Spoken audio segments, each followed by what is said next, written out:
सभी को प्रणाम नमस्कार। तो आज की चर्चा हमारी मल के ऊपर है। इसको किस प्रकार का हमारे शरीर में 5 तत्व पाए जाते हैं, इस आयुर्वेद का विधान है, विधि व्यवस्था है। तो इसी व्यवस्था के तहत यहाँ पर हमारे शरीर में कौन कौन से तत्व, 5 तत्व होते हैं। तो हम इस पर चर्चा पहले भी कई बार कर चुके हैं, लेकिन जो नए लोग हैं उनकी जानकारी के लिए बता दें कि पृथ्वी तत्व, जल तत्व, अग्नि तत्व, वायु तत्व और हमारे आकाश तत्व, ये 5 प्रकार के तत्व हमारे सृष्टि में पाए जाते हैं। सृष्टि का संचालन केवल इन्हीं 5 तत्वों पर आधारित है। यही हमारा सनातन परंपरा का सिद्धांत है। तो कोई भी सिद्धांत इससे अलग नहीं है।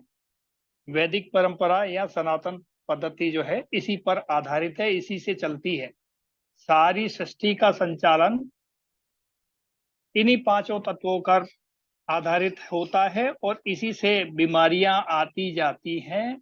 यह सृष्टि में कोई भी व्यक्ति का संचालन, मतलब आना जाना या उसका किसी भी प्रकार का मूवमेंट या किसी वस्तु विशेष का मूवमेंट या वस्तु का बढ़ना घटना, सब इसी 5 तत्वों पर निर्भर करता है। तो ये कम हुए, ज्यादा हुए तो हम अस्वस्थ होते हैं, अदरवाइज नहीं। तो जो कम है उसको घटा दो, जो कम है उसको बढ़ा दो, जो बढ़ गया है उसको घटा दो। यही हमारा आयुर्वेद का सिद्धांत है। तो इस सिद्धांत को प्रतिपादित करते हुए जो हमारे ऋषि मुनियों ने परंपरा बनाई, उसमें एक परंपरा हमने देखा होगा, प्रभाते कर दर्शनम, आपने सुना होगा, यानी अपने हाथों को देखिए, है ना। अब विनोबा भावे इसमें थोड़ा सा परिवर्तन करके कहते हैं प्रभाते मल दर्शनम, यानी मल को देखो सुबह सुबह, कैसा लगता है। उससे आपको बहुत सारी जानकारियां मिलती हैं। आयुर्वेद के सिद्धांतों को उसमें अप्लाई करो और खाने पीने के तरीकों को बदलो, आप स्वस्थ हो सकते हो। स्वस्थ जीवन जीने का तरीका सबसे अच्छा ये, क्योंकि बाकी सारे टेस्ट जो हैं आपके लेबोरेटरी में हो सकते हैं, लेकिन ये वाला खुद आप सेल्फ कर सकते हो। इसमें सेल्फ हो सकता है सारा काम। तो आज हम इसी की चर्चा कर रहे हैं।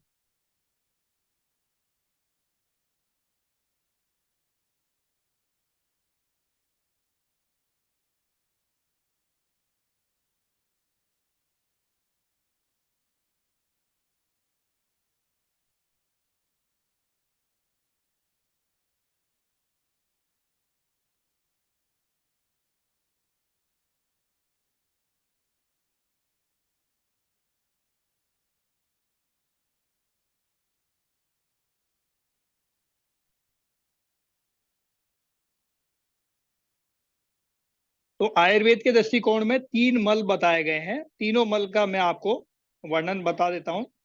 ये हमारे पास में 3 प्रकार के जो मल हैं, जिनका दर्शन जो है आयुर्वेद कहता है कि आयुर्वेद में स्वेद, स्वेद यानी पसीना, ये भी मल ही माना है। मूत्र यानी यूरिन हमारा, और बाकी जो अपना स्टूल तो है ही। तो ये तीनों प्रकार के हमारे मल को माने हैं। अब इनका कम या ज्यादा करना, कम या ज्यादा होना ही बीमारी का कारण बनता है। अब इसमें ठीक से यदि इसका हम जो खान पान करते हैं उसका जो सीधा असर इन मलों पर पड़ता है, क्योंकि शरीर में से कुछ चीजों को बाहर निकलना है, कुछ शरीर में एनर्जी के रूप में कलेक्ट होना है।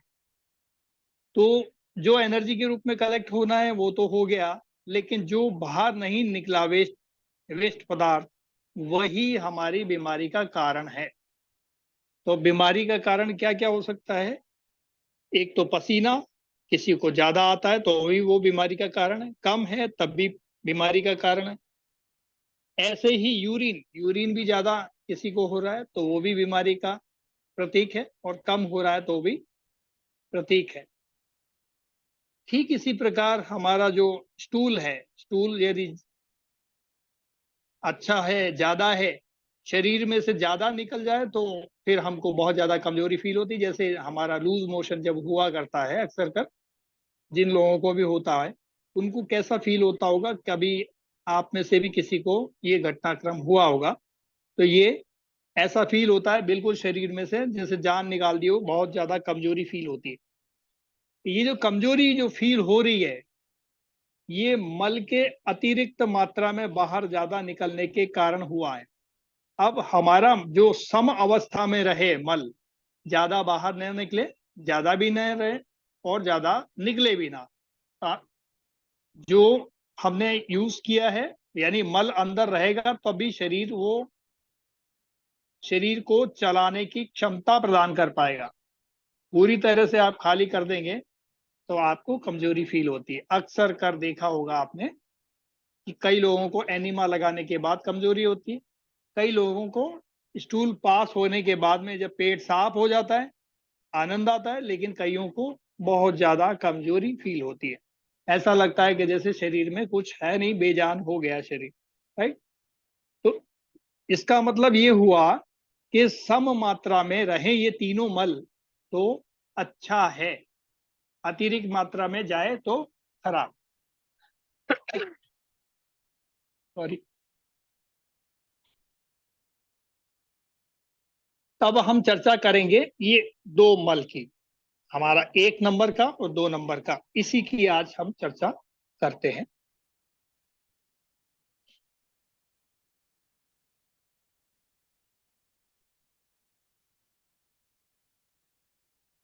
तो ये जो मल है हमारा, इस प्रकार का स्टूल यदि होता है, कईयों का होता है कि उंगली से पकड़ के निकालना पड़ता है।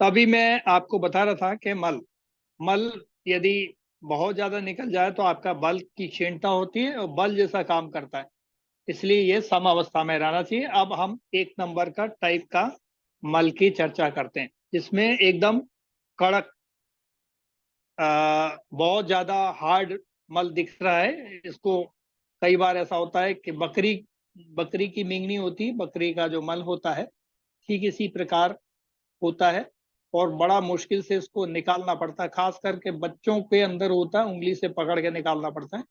आपने छोटे बच्चों को देखा होगा या न्यूली बॉर्न बेबी होते हैं, उनको ऐसी कंडीशन देखने को मिलती है।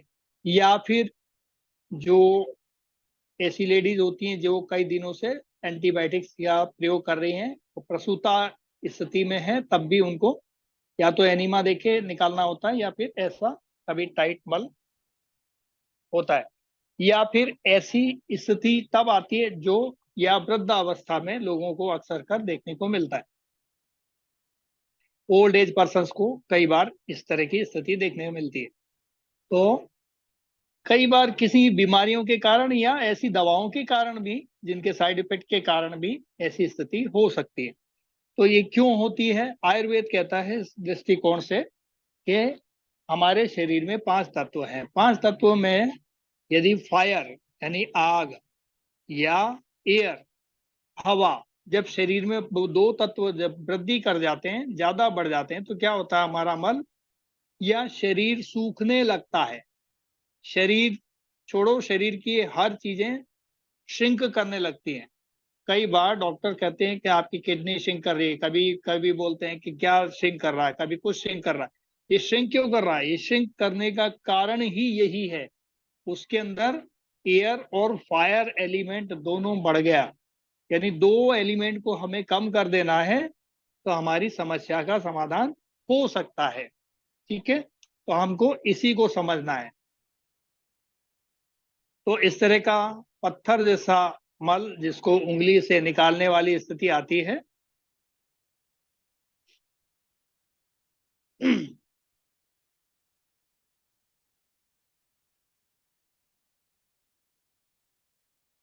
कई बार आपको अभी बारिश के मौसम में आप लोगों ने देखा होगा कि कपड़ा धूप में सुखाने के बजाय हम पंखे के नीचे या हवा में सुखाते हैं तो जल्दी सूख जाता है। तो धूप में जो सुखाते हैं कपड़ा उससे हवा से जल्दी सूखता है। तो हवा यदि बढ़ जाएगी तो मल भी जल्दी सूख जाएगा। यानी वात की वृद्धि शरीर में होती है। वात आयुर्वेद में बोला गया है। वात दो कंटेंट से बनता है, वात पित्त कफ होता है। आयुर्वेद में ये सम अवस्था में रखने की सलाह दी जाती है। तो यदि वात की वृद्धि हो गई है शरीर में, या वात की अवस्था है, जैसे बाल अवस्था है तो वो कफ की अवस्था है। अब प्रौढ़ावस्था है जो हमारी बीच की जो मिडिल एज होती है हमारी, जो ना तो बचपना है ना बुढ़ापा है, इस अवस्था को हम पित्त की अवस्था बोलते हैं आयुर्वेद की भाषा में। और इसके बाद की जो अवस्था वृद्धावस्था या 60 के बाद की या सठिया जाने की अवस्था जिसको बोलते हैं, ये बात की अवस्था, उसमें हमारे जैसे कई लोग आ जाते हैं। तो ये जो वात की अवस्था है, इस वात की अवस्था में मल हमेशा टाइट होता है और शरीर में वात की वृद्धि होने लगती है, एयर की वृद्धि होने लगती है। ये जब ज्यादा बढ़ जाए अचानक से, या अग्नि यानी एसिड की मात्रा शरीर में ज्यादा बढ़ जाए या अम्ल की मात्रा ज्यादा बढ़ जाए, तब शरीर में इस प्रकार का मल आपको देखने मिलता है। शरीर में कई बार तो फायर ज्यादा बढ़ जाए तो जलन के साथ में भी इस प्रकार का मल देखने मिलता है। ठीक है।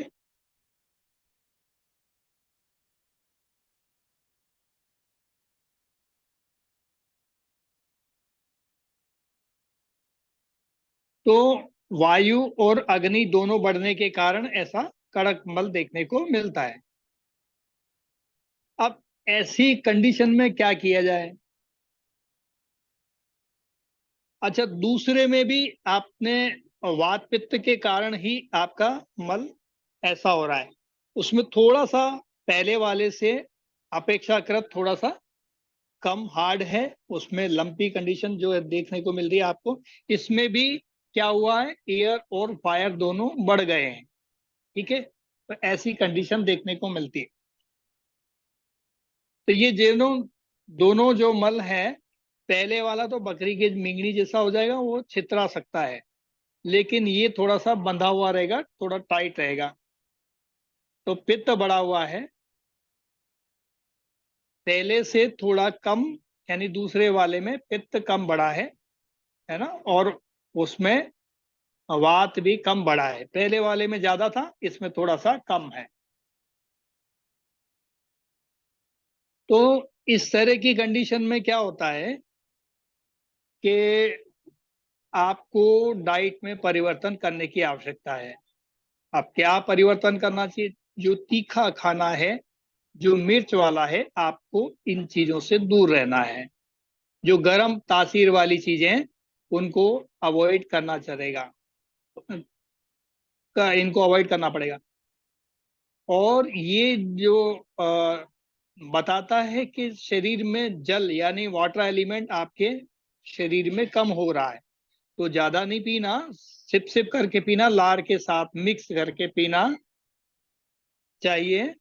और आपकी, क्योंकि पानी ज्यादा अच्छा भी नहीं है तो बहुत ज्यादा कम भी अच्छा नहीं है। कम पी लेंगे तब भी दिक्कत है, और ज्यादा पानी पिए तो आपके शरीर में सूजन आना शुरू हो जाएगा, बीपी बढ़ना शुरू हो जाएगा, बहुत सारी प्रॉब्लम्स अन्य ऐसी खड़ी हो जाएंगी जिनको आपने आज दिन तक फेस नहीं किया होगा। तो इसलिए कई लोग जो बोलते हैं कि ज्यादा पानी पी लो, इतना P low, 5 litre P low, 10 litre P low, 4 litre, 2 litre, ऐसे ये नहीं।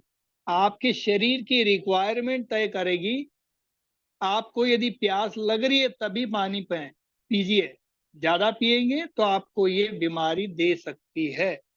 और बीमारियों के नाम मैंने आपको बता ही दिए, बीपी, शुगर, ये बहुत सारी ऐसी कई बीमारियां भी इससे जन्म ले सकती हैं। तो ज्यादा पानी भी ठीक नहीं है, सूजन वगैरह जो है ये सारी प्रॉब्लम इसी से आती है, किडनी रिलेटेड प्रॉब्लम्स भी इसी से आ सकती हैं।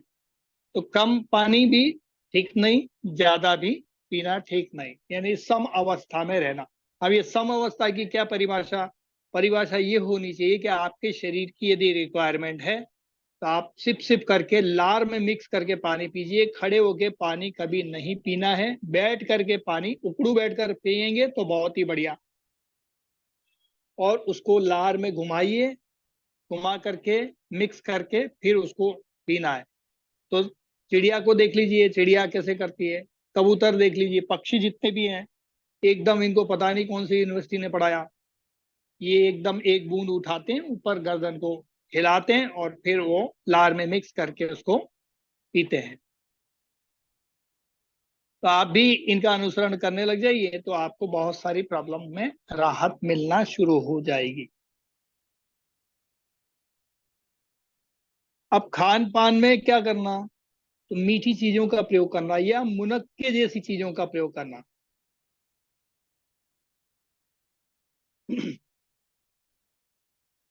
अब खाना खाते समय क्या करें, 1 चम्मच घी और उसमें 1 चुटकी सेंधा नमक डाल के मिक्स करके उसको अच्छे से, और खाने के बीच में घी की 1 चम्मच आप चाट लें। कैसे, जैसे आप 4 चपाती खाते हैं तो 2 चपाती खा के 1 चम्मच बीच में घी का यूज करें। ठीक है, तो एक तरीका तो ये हो गया। फिर बाकी का खाना ले लें। ये पेट को साफ करने में, मल को साफ करने में आपको मदद देगा। मुनक्के का पानी दिन भर आप पी सकते हैं, वो आपकी भूख भी बढ़ाएगा, पेट भी साफ करेगा। तो कैसे करना इन दो कंडीशन में, तो मुनक्के का 20-30 ग्राम के आसपास मुनक्का ले लीजिए और 2 लीटर पानी ले लीजिए, उसमें उबाल लीजिए, उसको 1 लीटर कर लीजिए। 1 लीटर करने के बाद, या चौथाई भी कर सकते हैं, तो उस पानी को आप दिन भर सिप सिप करके घूंट भर के पिएंगे तो आपको भूख बढ़ेगी, प्लस ये जो फायर एलिमेंट और आपका एयर एलिमेंट ये भी बैलेंस होने लगेगा, और बाकी सब ये पेट भी ठीक होने लगेगा, कॉन्स्टिपेशन भी आपको ठीक होने लगेगी।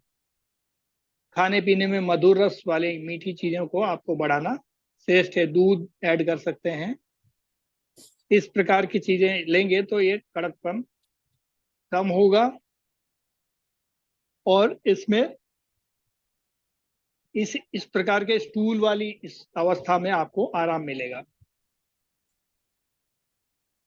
अब आगे की तरफ देखें कि दूसरा स्टूल कौन सा होता है।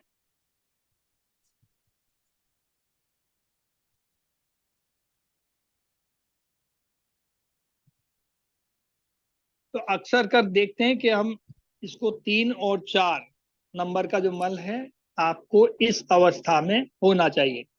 कि 4 वाला जो अवस्था है वो ज्यादा श्रेष्ठ है, 3 वाला कुछ कम है। ठीक है, तो 4 वाली अवस्था आपकी मल की सर्वश्रेष्ठ मानी जा सकती है। तो 3 और 4 में आपका ये डिफरेंस है।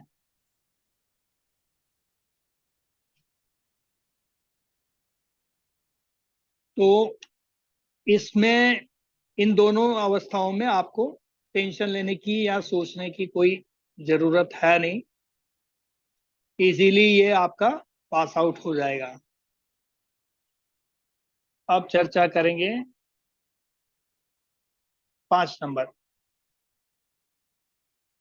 तो ऐसा ये चिपचिपा मल होगा, अक्सर कर ये स्टूल में आप जैसे पास आउट करेंगे स्टूल को इसमें, तो स्टूल हो सकता है कि आपके पॉट के ऊपर चिपक जाए, उसमें पानी डालेंगे तो वो जाएगा नहीं। इंडियन पॉट पे यदि आप बैठते हैं तो इंडियन पॉट में आपको ये चिपकने की कंडीशन देखने को मिलेगी। तो उस पे यदि चिपक रहा है तो इसका मतलब थोड़ा चिंतित होने की आवश्यकता है। यानी ये कुछ लोगों को नॉर्मल हो सकता है, लेकिन कुछ लोगों को बीमारी शो करेगा, यानी एमाबाइसिस या आम प्रकृति को शो करेगा। देखिए, पेट के कोष्ठ जो हैं 3 टाइप के हो सकते हैं। तो इसमें खासकर ये माना जाए मृदु, मध्यम और क्रूर। यदि ये मृदु कोष्ठ है, ये थोड़ा सा सॉफ्ट वाला है, ये पित्त के डोमिनेंट वाला। यदि आपका पित्त, आप पित्त प्रकृति के हैं और आपका पेट जो है, इंटेस्टाइनल सिस्टम जो है आपका, पित्त ज्यादा है, तो हमेशा मल जो है अक्सर कर आपको लूज आएगा। तो आपको टेंशन लेने की आवश्यकता नहीं, लेकिन चिपचिपापन उसमें होता, कभी कभी होता है लेकिन हमेशा नहीं होता, तो इसमें टेंशन लेने की कोई आवश्यकता नहीं। अब आप पूछेंगे कि हमारा पेट पित्त प्रकृति का है या नहीं, ये कैसे पता करें? तो यदि आप गर्म पानी पीते हैं या गर्म दूध पीते हैं और आपको तुरंत शौच की स्थिति में जाना पड़ता है, या अच्छे से पेट साफ हो जाता है या लूज मोशन रहता है जिनको गर्म दूध पीने से, तो आप पिट डोमिनेंसी में उनको मान सकते हैं।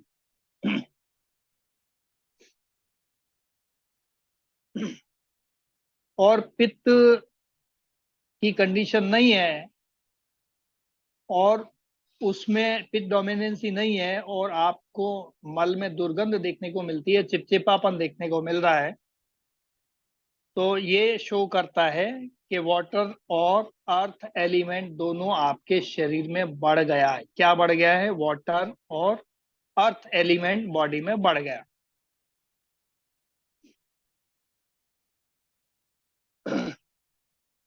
खास करके ये जो 6 नंबर का जो स्टूल होता है, इस तरह की कंडीशन में जो हमेशा वाटर एलिमेंट ज्यादा बढ़ा है, यानी आपकी अग्नि कमजोर है, आपको भूख कम लगती है और मेटाबॉलिज्म आपका ठीक से नहीं हो रहा है 6 नंबर की कंडीशन में, और वाटर एलिमेंट शरीर में ज्यादा बढ़ चुका है। अब आपको ज्यादा वाटर कंज्यूम करने की आवश्यकता नहीं है, करेंगे तो बीमारियां आएगी। वाटर एलिमेंट शरीर में बढ़ गया तो इसको, वाटर एलिमेंट को कम करने की आवश्यकता है। ठीक है।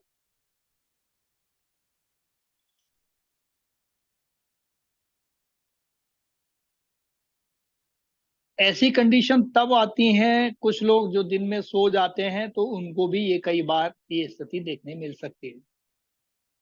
तो दिन में सोने वालों को भी आ सकती है कंडीशन, या फिर कुछ ऐसी जो लिक्विड ज्यादा फॉर्मेशन यूज कर रहे हैं, खासकर कुछ लोग दही, पनीर, इस टाइप की चीजें डेली यूज कर रहे हैं, तो सावधान हो जाइए, इस कंडीशन में आपको नहीं करना चाहिए। या जो दूध से बने हुए चीजें ज्यादा यूज करते हैं, तो ये 6 नंबर वाली कंडीशन में आपको यूज नहीं करना चाहिए।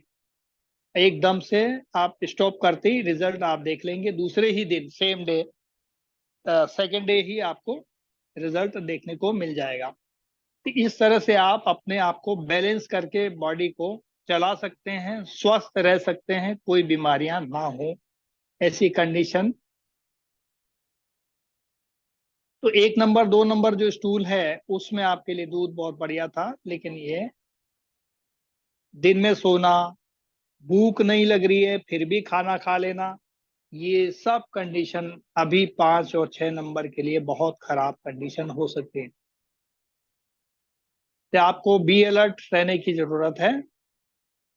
इसमें अग्नि और पाचन बढ़ाने की जरूरत है, यानी आपकी जठराग्नि, आपकी पेट की मेटाबॉलिज्म बढ़ाने की जरूरत है, तब आपका स्टूल ठीक आएगा। क्योंकि यहाँ पर क्या हो रहा है, वाटर और अर्थ एलिमेंट यानी जल तत्व और पृथ्वी तत्व दोनों बढ़े हुए हैं। ऐसी कंडीशन में आपको इनको कम करने की आवश्यकता है। तो ऐसे कंडीशन में बहुत ज्यादा बदबू भी देखने को मिल सकती है, या चिकनापन देखने को मिल सकता है। वो स्टूल वहां पर आपके इंडियन पॉट पे आप देखेंगे तो पानी डालने के बाद में भी बहता नहीं है, थोड़ा चिपका रह जाता है। ऐसी कंडीशन देखने मिल सकती है। कई बार तो जब आप टॉयलेट में होते हैं तो अपनी दुर्गंध को खुद ही बर्दाश्त नहीं कर पाते, ऐसी कंडीशन होती है। और ऐसे व्यक्ति के बाद में कोई जाए तो बेचारा परेशान हो सकता है ना।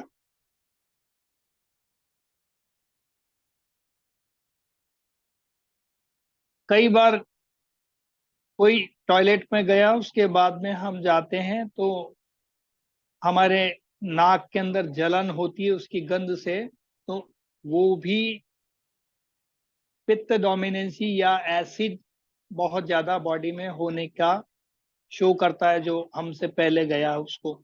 या हमारी रहते हमारे स्टूल में भी ऐसी स्थिति देखने को मिलती है, तो समझ जाइए ये एसिड की मात्रा बॉडी में ज्यादा बढ़ चुकी है।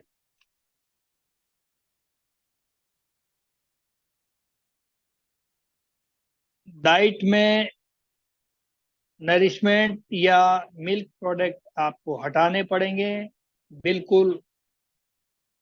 अब इसमें क्या करेंगे, सौंठ बढ़ा सकते हैं, धनिया और जीरे का पानी ले सकते हैं, या अब धनिया और जीरे का आप काढ़ा ले लें।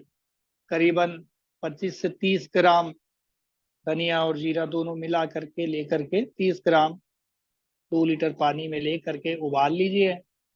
उबाल के आप इसका पानी सिप सिप करके धीरे धीरे पीना है। अभी पी लिया एक घूंट, फिर उसको आधा एक घंटे बाद में थोड़ा सा फिर पी लिया। इससे मेटाबॉलिज्म आपका थोड़ा ठीक होगा। पानी जब भी प्यास लगे ये वाला पानी आप यूज करें, हालांकि ऐसे लोगों को प्यास कम लगती है। बेल का फल भी आपके लिए श्रेष्ठ है। गेहूं रोटी अच्छी है। तो ज्वार, बाजरा, रागी, नाचनी, इस टाइप की जो चीजें हैं आप प्रयोग कर सकते हैं।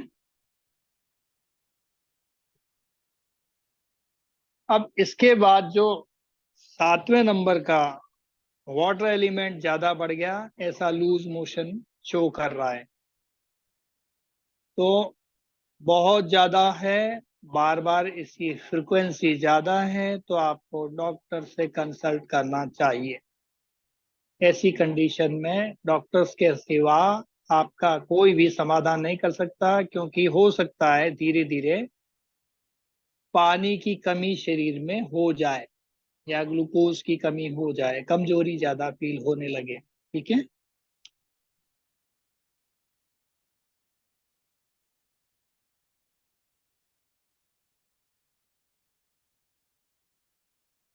खास करके खाने के बीच में बेल का 1/4 पाउडर आप यूज कर सकते हैं। जैसे हमने खाना खा लिया, बीच में बेल का पाउडर ले लिया। साथ में छाछ भी ले सकते हैं।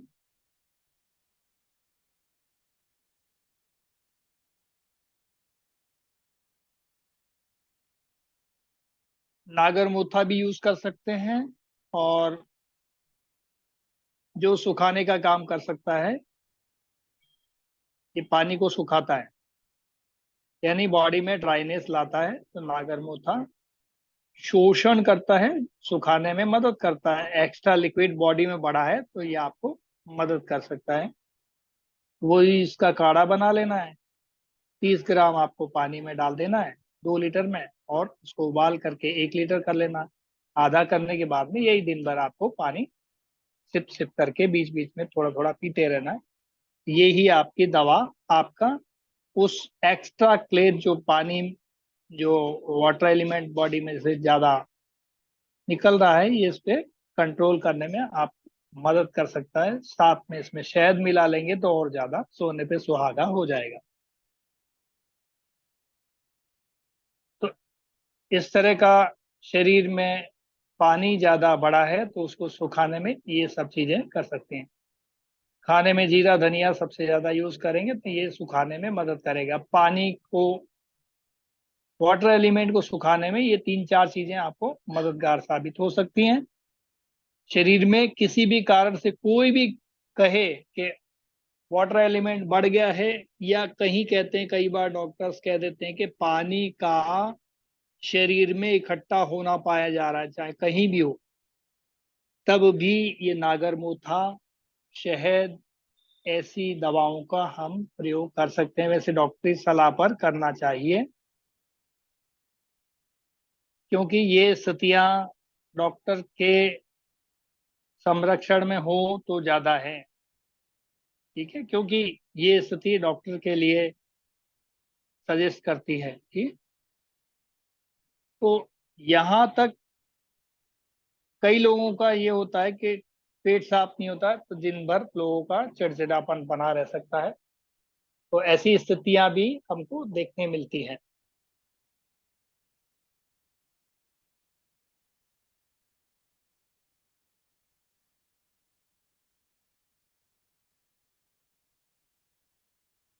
तो आज हमने अलग अलग प्रकार के मलों का डिस्कशन आपको बताया, और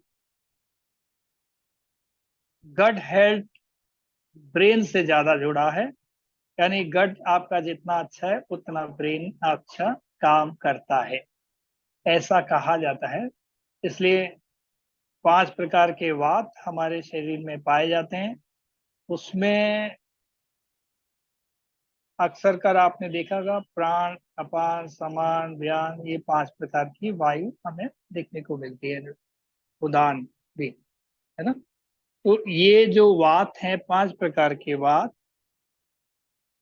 ये उदान वायु जो ऊपर बोलते हैं, ये सब देखने को मिलता है।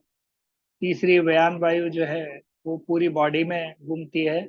समान वायु जो है हमारी अन्न को लेती है, पचाती है, और टाइम आने पर इसको अपने स्थान पे पहुंचाती है। और अपान वायु जो शरीर से मल का निष्कासन में मदद करती है। और समान और अपान वायु का यदि हेल्थ का जानना है, कंडीशन जानना है, तो ये मल से आपको पता लगता है। ये समान और अपान वायु का डिस्टरबेंस, ये आपको मल से जल्दी से पता लग सकता है। समान वायु और क्या क्या कर सकती है? समान वायु, किसी ने बोला कि डॉक्टर ने आपकी नाक की हड्डी बढ़ गई, यानी शरीर में कोई भी असमान विकास क्रम हो रहा है, उसके लिए समान वायु जिम्मेदार है। ठीक है, तो समान वायु को आप किससे डिटेक्ट कर सकते हैं? इस मल से। इसके बिना आप डिटेक्ट कर नहीं सकते ये अच्छी है, खराब है, क्या कंडीशन है। इसको जानने के लिए बहुत जरूरी है कि आप समान और अपान वायु को जज करना है तो मल को देखें। मल से आपको ये चीजें समझ में आएंगी। तो पांचों वायु सम रहे, अच्छा है, तभी सारी चीजें हमारे शरीर में मैनेज हो पाएंगी। हम लोग यहाँ वहाँ दूसरे चीजों पर समय खराब करते हैं, कोई पॉलिटिक्स में, कोई कहाँ। बेहतर है कि इन चीजों पर ध्यान दें, क्योंकि वो तो हमें निहाल करते नहीं है। कम से कम ये वाली चीजें हमें निहाल तो कर देंगे, ये हमें जानकारियां तो देंगी हमें, ये समस्याएं चल रही हैं, इनका निदान कैसा हो, इनका परिमार्जन कैसा हो, ये सारी चीजों का ज्ञान हम रख सकते हैं। और जागृति ही समाधान है। आज के युग में जो जागृत है वही जीता है, जो सोया हुआ है वो खोया है ना। तो हमारे बड़े बुजुर्ग भी कहते आए, जो सोवत है वो खोवत है, जो जागत है वो पावत है। राइट, तो हमें जागृत अवस्था में रहना है, और हमें इन चीजों का अनुसरण करके कुछ अच्छी स्थिति को प्राप्त करने में आयुर्वेद का सहायता मिलती रहे, इस विषय पे प्रयासरत रहना चाहिए। तो जहां से ज्ञान मिले, हम तो विद्यार्थी हैं जी, जहां से भी ज्ञान मिलता है हम तैयार बैठे हैं। हमें महर्षि ने दिया, वाग्भट ने दिया, तो हम उनके शरण में चले गए, है ना। महर्षि निघंटू ने दिया तो हम उनके शरण में चले गए। तो हम तो शरणार्थी हैं, जो हमें ज्ञान देगा, बताएगा, विद्यार्थी उसी शरण में चला जाता है। अब आपके कोई सवाल हैं तो आप ले लीजिए, अन्यथा हम आज की क्लास का समापन करते हैं।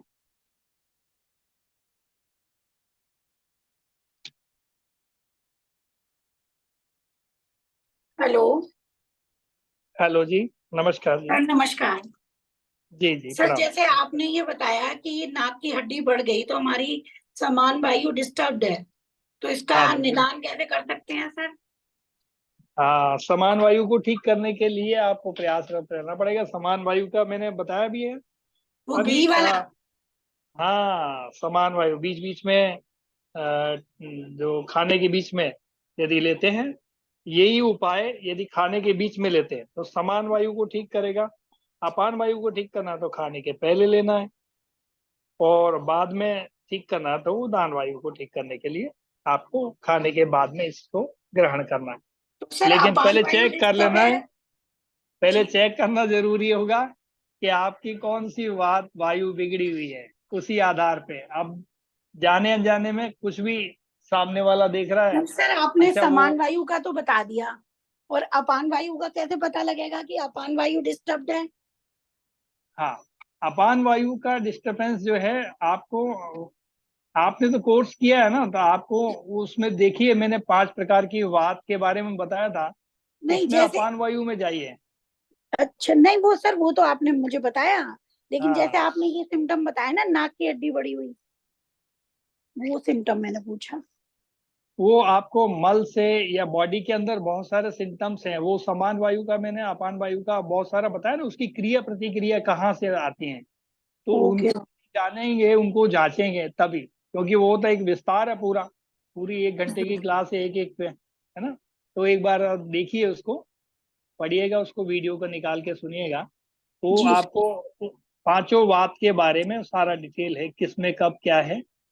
फिर भी नहीं लगे आपको कि बात करनी चाहिए इस विषय पे, तो हम कभी और ले लेंगे और विस्तार पूर्वक चर्चा भी कर जी नमस्कार सर। लेंगे। नमस्कार जी। प्रणाम। प्रणाम गुरुजी। किस, जी प्रणाम जी प्रणाम। गुरुजी मुझे पूछना था, जैसे ये बैक बोन पे जो आपने ये टेल बोन पे सर प्रेशर जो आ रहा है, पेन आ रहा है, वो कौन सी वायु की वजह से आ रहा है? टेल बोन और बैक बोन का जितना भी प्रॉब्लम्स आता है वो सब समान और अपान वायु की देन है। समान और अपान वायु। हाँ जी। तो इसके लिए क्या देखिए करें फिर? ये सब आया अभी, आज ही तो बताया मैंने अभी, दोनों को हम्म। बीच में घी। आपने भी तो कोर्स किया हुआ है, आप भी हाँ जी वीडियो सर। को देख, हाँ फिर वीडियो सर को वो जो देखिए आपने है, घी का समझिए। बताया था ना, हाँ, तो ये खाने के बीच में लेना है हमें? Right right right. तो खाने के बीच में घी 1 चम्मच गाय का, 1 चम्मच 1 चुटकी उसमें सेंधा नमक का प्रयोग, उसको मिला के 4, यदि कोई चपाती खाता है तो 2 चपाती खा लीजिए। उसके बाद में एक एक घूंट पानी पीना है, और उसको लार में हम्म। मुंह को साफ करने के लिए पीना है, और फिर वो घी वाला जो प्रोसेस है उसको थोड़ी देर मुंह में रखना है। जब घी वो पिघल जाए तो अंदर उसको निगल लेना है, और फिर जी बाकी का खाना खा लेना है। बस इतना सही तो करना है। हो गया जी। समान और अपान का, समान वायु का जो है यहाँ से ठीक कर सकते हैं। समान और अपान दोनों इसी में सर क्लियर हो जाएगा? हाँ, इसमें समान और, समान वायु का है ये, अपान वायु का अलग। अपान के लिए क्या करें फिर? अपान के लिए खाने से पहले लेना होता है, समान के लिए बीच में लेना होता है। तो गुरुजी ये बताओ, फिर हम ये दोनों प्रतिक्रिया एक बार में कर सकते हैं? खाने से पहले भी नहीं, खाने के बाद भी? ऐसा तो नहीं कर सकते? हाँ कर सकते हैं, बिल्कुल कर सकते हैं, बिल्कुल कर सकते अच्छा। हैं। अपान वायु के लिए तो आप कर सकते हैं प्रयोग। तो खाना खाने से 5-10 मिनट पहले 1 चम्मच घी का ले लीजिए, और उसमें हम्म। 1-2 चुटकी सेंधा नमक डाल लीजिए, 1 चुटकी थोड़ा सौंठ पाउडर मिला लीजिए, इससे जी पाचन क्रिया भी ठीक हो जाएगी, जी। है ना। तो ये अपान और समान दोनों का मैंने आपको बता दिया, पांचों बात का मैं जी। पूरा डिस्क्राइब एक ही कर तो चुका बोतल हूँ। लिखेंगे। आपको जी सर। समझना पड़ेगा जी गुरुजी। सारी चीजों को।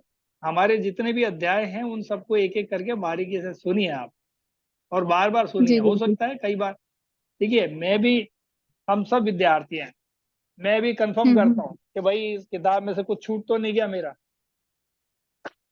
है ना। जी ये पूरे जी यहाँ जी। इकट्ठे करके रखे हैं ये सारे ग्रंथ, इसलिए मैं कंफर्म करता हूँ। तो कुछ छूट तो नहीं गया, रह तो नहीं गया। तो आप धन्यवाद लोग ही गुरुजी। कंफर्म करिए, आपको सारी चीजें हैंडल करने को दे दी है। जी गुरुजी, वो त्रिकुट आपने एक चूर्ण बताया था ना? 3 का 2 चूर्ण। हाँ, त्रिकटु सर, वो बनाने के लिए आपने जो बताया था एक बार रिपीट करेंगे? हाँ, 3 का 2 चूर्ण के लिए आपको करना ये है कि 100 ग्राम काली मिर्च, 100 ग्राम सॉल्ट। ये सौंठ पाउडर और 100 ग्राम आपको बराबर मात्रा में दालचीनी पाउडर, तीनों को मिला लिया। तीनों को मिला के आपको कूट पीस के छान के बराबर मात्रा में बना दी। या पहले से अलग से कान छान के तैयार करके कूट पीस के तैयार कर लीजिए। 1 चम्मच वो, 1 चम्मच वो, 1 चम्मच वो, ऐसे मिला करके काम में ले लिया करें। आसान गुरुजी, तरीका है। दालचीनी मिलानी है? डाल। दालचीनी का पाउडर भी मिलाना है? तो जी। गुरुजी, क्या फिर बीपी लो वाले को दे सकते हैं? हाँ, जिनको बीपी, देखिए ज्यादातर को जो मोटे व्यक्ति हैं उनको दे सकते हैं वो आप, और बीपी हाई वाले को दे सकते हैं। लो वाले को, जिनको यदि लो ज्यादा है और हार्ट बीट भी कम है, नहीं देना उनको। और गुरुजी, जिनका दालचीनी फैटी वाला लीवर पाउडर है और मतलब हार्ट बीट बहुत तेज चलती है, उनको? उनको आराम से दें। ये देखिए। जी जी, धन्यवाद गुरुजी। सही। हाँ हाँ, चतुर्वेदी जी, मेरी एक प्रॉब्लम है, समस्या है। जी जी, बताइए। हाँ बता, हाँ ये जो पैनक्रियाटिक इशू है, एंजाइम पूरा नहीं बनता, जिससे जो खाना खाते हैं ना वो पूरा हजम नहीं होता है।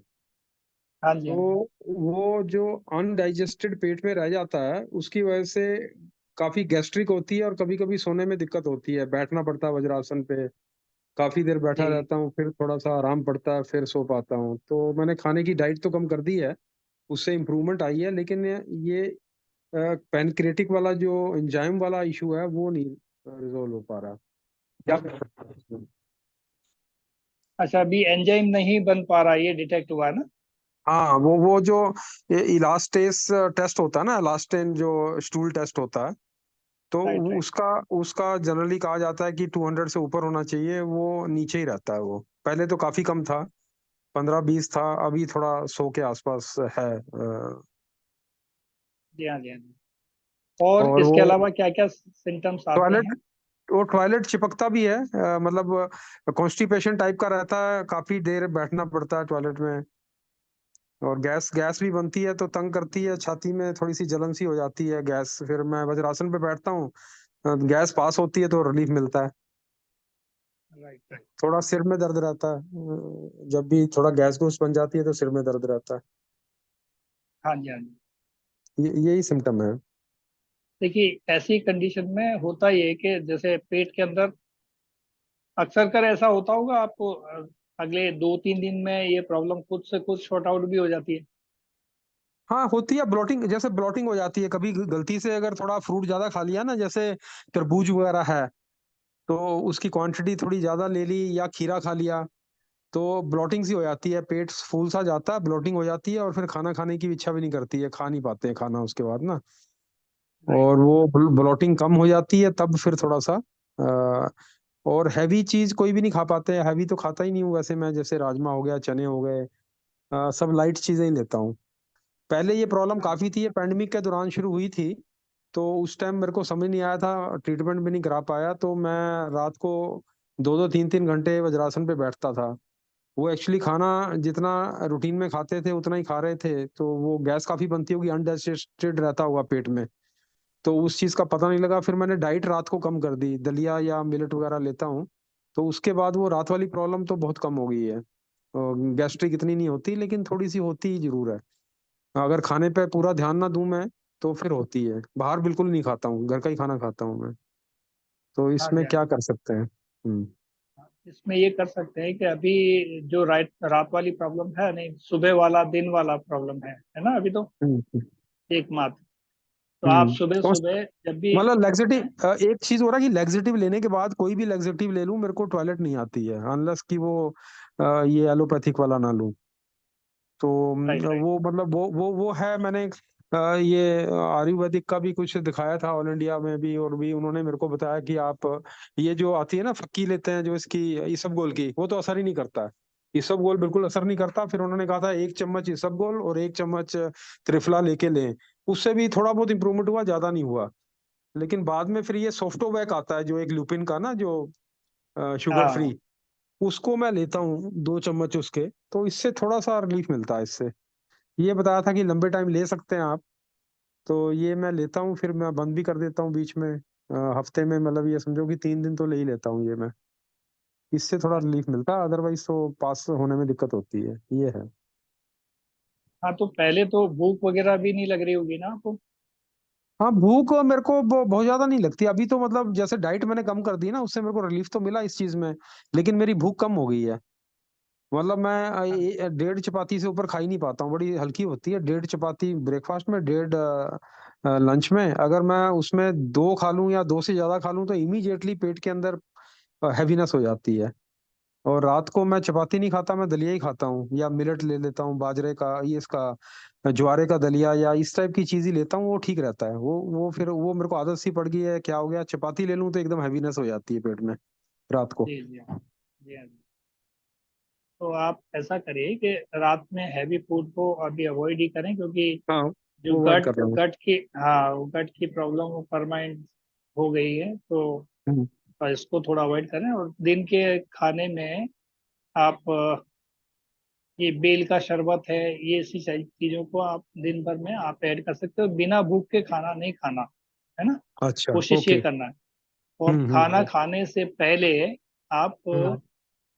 अभी घी की मात्रा नहीं लेनी है। घी लेने से क्या होगा कि चिपकनापन जो हो रहा है ना मल में, ये ज्यादा बढ़ जाएगा। बढ़ तो जाएगा अभी नहीं क्या वो कर, फैट। हाँ, फैट तो बंद ही है, मैं लेता ही नहीं बिल्कुल भी। फैट चपाती पे भी बिल्कुल नहीं बंद लगता कर। है, फुल्का, हाँ, हाँ फुल्के पे भी नहीं हाँ लगाता है। हाँ जी। तो डेली का 5 ग्राम होगा, इससे ज्यादा नहीं है। और वो स्टूल कैसा जाता है? आप वो 7 तो अपने टाइप में वो से कौन से नंबर का है? वो जो 5 नंबर पे दिखाया था ना, वो तो शेप आती है, लेकिन इंस्टॉलमेंट में आता है वो। मतलब अच्छा अच्छा। कंटिन्यूस नहीं आता। मैं सुबह उठने पर 2 गिलास पानी पीता हूँ, कोसे पानी के, बैठ के नीचे जमीन पे बैठ के पीता हूँ, उगड़ू बैठ के ना। 2 गिलास पानी पीता हूँ, कभी कभी तीसरा भी पी लेता हूँ। या एलोवेरा वगैरह को थोड़ा सा पानी में मिलाकर ना सुबह, वो लेता हूँ, 3 गिलास टोटल हो जाते हैं। तो उसके बाद थोड़ा सैर सूर करता हूँ, और 2-3 जो आसन है वो हाथ के ऊपर करने वाले वो करता हूँ। तो ये सारी एफर्ट करने के बाद फिर मैं टॉयलेट में जा पाता हूँ। और वो भी जो है पूरा ठीक से पास नहीं हो पाता। तो अभी सबसे बेस्ट तरीका अभी हाल फिलहाल के लिए आपको, हाँ क्योंकि जी, पहले भूख बढ़ाना जरूरी है। हाँ जी, हाँ जी। हाँ, क्योंकि पेट की अग्नि यदि ठीक नहीं है तो फिर हाँ, कुछ भी ठीक नहीं है। हाँ, वो अग्नि वाली अभी प्रॉब्लम ही है। हाँ, आप सौंठ पाउडर लीजिए, और सौंठ अच्छा, पाउडर को लगभग 2 से चौथाई चम्मच ले लीजिए। दो नहीं, चौथाई चम्मच। उसमें टी स्पून, दो, टी स्पून, हाँ, कौन सा टी वाला, table spoon spoon? Tea spoon tea spoon, ठीक है। टी स्पून है हाँ, ना। चौथाई। चौथाई चम्मच लेकर के उसमें एक चुटकी सेंधा नमक मिला के, और उसको हाँ, आप खाना खाने से पहले चाटें। टेस्ट भी अच्छा। आएगा, मुंह का स्वाद भी अच्छा हो जाएगा, है ना। गर्मी नहीं हो जाएगी इतने तो इतना लेने से? नहीं होता। वो तो आप अच्छा, तुरंत खाना वाना खाएंगे, उसमें उसको चाहिए भी तो सही। ओके, ठीक है, ठीक है। खाना उसको ओके, एब्जॉर्ब कर जाएगा, ठीक है, गर्मी नहीं। ठीक है। हम्म। और लस्सी खाना वगैरह ठीक खाने, रहती है इसमें? इसमें इस ऐसी प्रॉब्लम में लस्सी जो है, हाँ, दही और आपको लस्सी। दही में सौंफ और जीरा और हाँ, अजवाइन, ये थोड़ा अच्छा, सा बना करके, इनको सेक करके थोड़ा उसमें डाल दीजिए। अच्छा, ठीक है। डाल के सौंफ, जीरा और अजवाइन, अजवाइन, अजवाइन, ठीक है, ठीक है, ठीक तो है। थोड़ा जीरा ज्यादा हो, अजवाइन के कुछ दाने हो, ज्यादा नहीं। अच्छा, कितना कुछ अजवाइन का कम हो। मतलब, 1 गिलास यदि अपन ने छाछ हाँ, लिया है तो उसमें 2 चुटकी हाँ, डाल दीजिए। और उसके ठीक है। बाद में अ, जीरा तो जैसा डालते हैं आप डाल दीजिए। हम्म। वो तो आप जीरा भून के बता पाउडर, रहे हैं ना, तीनों तीनों चीजों को भून के इसी मात्रा हाँ में हाँ, वो अलग भून अलग के। भूनना पड़ेगा तीनों। अच्छा, अलग अलग भून के, ठीक है, ठीक है। अजवाइन ना भूनेंगे तो भी चलेगा, आप सीधा भी ले सकते हैं उसको। ये ओके। आपको छाछ को, जैसे हाँ एक ग्रास खाया है उसको चबाएं, फिर छाछ हाँ। का एक सिप पिए, फिर एक ग्रास ओके। चबाएं, फिर खाएं, फिर एक हाँ, ठीक ठीक। के साथ में मिक्स करके निगलना। और ये खाने कर के साथ सकते में ले हैं, सकते हैं नहीं छाछ को, खाने के साथ में जैसे एक एक ग्राही खाने खा के रहे हैं साथ ही और तो बताया आपको। अच्छा, वो ठीक है, खाने के साथ में। हाँ, वो आपकी गट प्रॉब्लम में रिलीफ देगा, नहीं तो आप पर्सनली कांटेक्ट करेंगे ना, क्योंकि हम्म। और भी चेकअप करने पड़ सकते हैं आपको लिटा करके, ठीक है है, ना। ठीक है, ठीक है। स्टमक का कोई डिस्टरबेंस तो नहीं है, इंटरनल कोई प्रॉब्लम तो नहीं है। कई बार हम्म। क्या होता है, डिटेक्शन में नहीं आती है और सामने बहुत सारी चीजें दिखने को मिलती ठीक है, समझ गया, ठीक है है। डॉक्टर साहब। ठीक है, right, thank you doctor okay जी वेल। साहब, ओके। तो इस तरह से आज का समापन करते हैं, समय बहुत ज्यादा हो गया है। सभी को प्रणाम, नमस्कार।